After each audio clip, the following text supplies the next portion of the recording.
Samantala po sa ating pong police report, 5 most wanted persons ang naaresto ng Police Regional Office 1 or PRO 1 sa magkakaiwalay na operasyon noong Hunyo 23 ng taong kasalukuyan.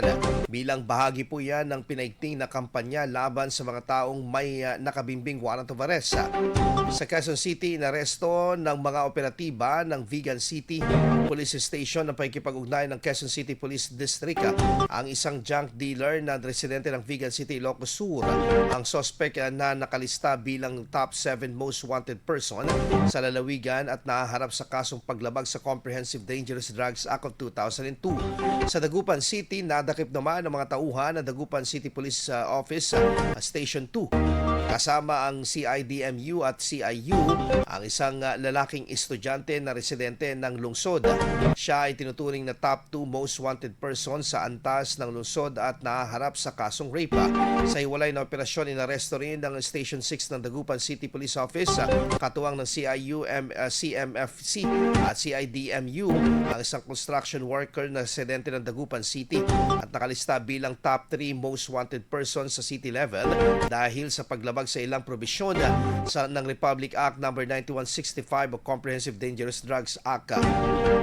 Samantala sa bayan ng Sugpon, Ilocos Sur, naaresto naman ng Sugpon Municipal Police Station kasama ang PIU-DE or PDEU at PIDEA ISPO, ang isang barangay kagawad na nakatala bilang top most wanted person at naharap sa mga kaso na paglabag sa Republic Act 10591 o Comprehensive Firearms and Ammunition Regulation Act at Republic Act 9165. Umabot sa kabuuang 320,000 na rekomendang piyansa para sa kanyang pansamantalang kailayaan. Sa Caba, La Union naman po, nadakip naman ng Caba Municipal Police Station ang katuwang ang mga pinagsalim na pwersa ng ilang kapulisan. Ang isa pang magsasaka na nakalista bilang top most wanted person sa municipal level.